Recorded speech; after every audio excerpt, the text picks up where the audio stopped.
Bab 9, tidak bisa menyebutkan sang guru kepada siapapun. Li Xuan mengangguk, merasa perlu memberi muridnya pelajaran. Bagaimana mungkin dia lupa memasak? Terlalu asyik dalam kultivasi tidak akan berhasil. Kamu perlu menyeimbangkan antara bekerja dan istirahat. Jangan terlalu banyak berlatih. Mengerti? Li Xuan berkata dengan ekspresi serius di wajahnya. Mendengar kata-kata ini, wajah Su Yan memerah karena malu. Ya, guru. Murid ini akan selalu mengingatnya di hati saya. Dia diliputi emosi, guru takut aku terlalu memaksakan diri dan akhirnya melukai diri sendiri. Beliau benar, meskipun kegigihan adalah kuncinya, aku juga harus meningkatkan usahaku secara bertahap. Aku baru saja mulai menguatkan tulangku. Kalau aku berlebihan, masalah mungkin akan muncul. Kalian harus paham, pentingnya ketekunan juga terletak pada moderasi. Kita harus menyeimbangkan pekerjaan dengan waktu luang dan meluangkan waktu untuk menenangkan pikiran agar dapat berkultivasi lebih efisien dan memperoleh pemahaman yang lebih mendalam. Li Xuan memberi instruksi dengan sabar. Murid ini mengerti dan tidak akan pernah mengulangi kesalahan ini. Su Yan menjawab dengan hormat. Memang, memaksakan diri secara membabi buta kemungkinan besar akan menimbulkan masalah. Aku harus membiarkan diriku sedikit rileks. Atau aku seperti tali yang ditarik terlalu kencang dan terlalu lama, mudah putus, pemahaman pun muncul pada Su Yan. Pergilah, Li Xuan memberi isyarat acuh, dan memerintahkan Su Yan untuk pergi memasak. Murid ini memang penurut, tapi sayang sekali aku bukan guru sejati. Teknik kultivasi yang kubuat juga tidak berguna. Ketekunanku tidak akan membuahkan hasil. Dia mendesah dalam hati, tetapi sekarang setelah dia menipu Su Yan, dia hanya bisa meneruskan sandiwara itu. Setelah Su Yan mulai mengolah tulangnya, setiap kali energi vitalnya meresap lebih jauh ke dalam kerangkanya, ia akan merasa seolah-olah pasir bergesekan dengan tulangnya. Namun Su Yan tidak memaksakan diri. Setiap kali merasa tidak sanggup lagi, ia akan berhenti berkultivasi dan melakukan hal lain untuk menenangkan pikirannya. 5 hari kemudian, selama kultivasi, Su Yan merasakan lonjakan energi vitalnya dan seluruh kerangkanya bergetar. Masuknya energi vital ke dalam tulang terasa lebih lancar. Dia merasa menjadi lebih kuat dan energi vitalnya pun meningkat. Akhirnya, saya menguasai tempering tulang. Su Yan sangat gembira. 5 hari kerja kerasnya telah membawanya melewati tahap pertama pengerasan tulang. Pengerasan tulang selanjutnya akan jauh lebih halus dan tidak akan menimbulkan rasa sakit akibat gigitan semut atau penggilingan pasir. Perasaan menyakitkan itu hanya akan terjadi lagi pada tahap awal pengerasan tulangnya hingga sekeras tembaga. Saat ini saya masih berada di level pemula dalam melunakkan tulang saya hingga mencapai kekerasan besi. Tetapi setelah menguasai dasar-dasarnya, tahap-tahap penempaan selanjutnya, hingga mencapai tingkat kekerasan tembaga, seharusnya jauh lebih mudah. Su Yan sangat gembira. Jika ia bisa bertahan dalam proses penempaan tanpa merasakan sakit yang menyiksa, ia bisa menghabiskan waktu lebih lama untuk berkultivasi. Aku sudah menghabiskan hampir 1 bulan di sini, dan sekarang setelah menguasai teknik penempaan tulang, aku seharusnya bisa melawan 100 orang, bahkan dengan tangan kosong. Aku harus pulang dulu.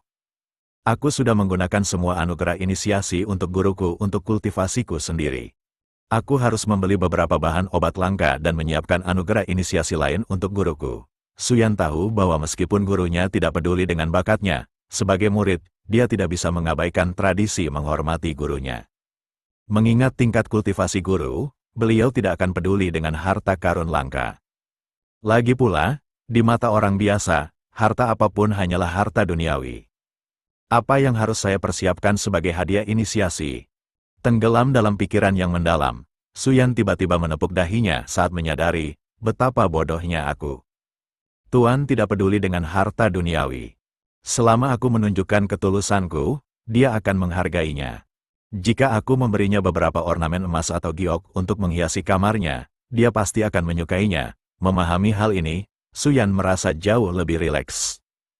Aku harus keluar dan menangkap seekor kelinci dan memancing di sungai untuk santapan lezat sebelum berangkat menemui Tuan. Su Yan menghentikan kultivasinya, meninggalkan desa, dan pergi mengumpulkan bahan-bahan.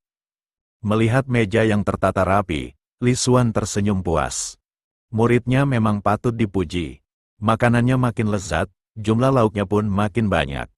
Guru, saya sudah pergi selama hampir sebulan. dan saya ingin pulang untuk berkunjung. Setelah makan, Su Yan angkat bicara. Rasa khawatir menyerang hati Li Xuan. Begitu anak ini pulang, dan dia bicara tentang inisiasi menjadi muridku di depan keluarganya, bukankah identitas asliku akan terbongkar? Meskipun dia bukan orang yang paling cerdas, orang tua dan kerabatnya pasti tidak tahu apa-apa, kan? Akan tetapi, tidak mengizinkan Su Yan pulang tidak dapat dibenarkan dan kemungkinan akan menimbulkan kecurigaannya.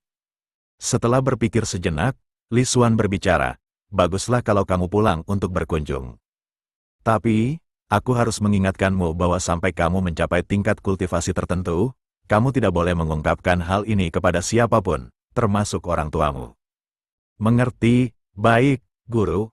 Murid ini sama sekali tidak akan membahas hal-hal yang berhubungan dengan kultivasi dengan orang lain. Su Yan yang bingung, segera membuat janji serius. Aku menikmati kesendirian dan hidup sederhana, dan tak suka memamerkan prestasiku.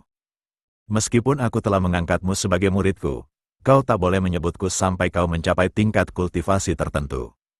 Kuharap kau mengerti, Li Xuan menekankan dengan serius. Baik, guru.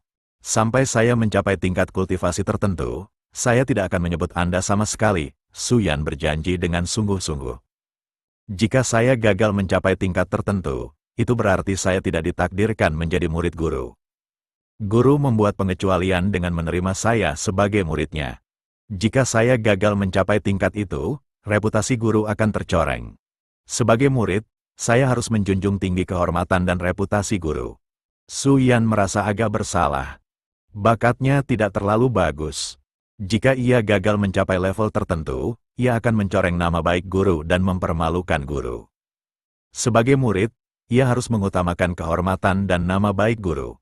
Maksud Li Xuan semula dalam memperingatkan Su Yan agar tidak menyebut-nyebut dirinya atau kultivasinya adalah untuk menghindari terungkapnya identitas aslinya sebelum waktunya. Tanpa dia sadari, Su Yan telah menafsirkannya dengan caranya sendiri. Tentu saja aku percaya padamu.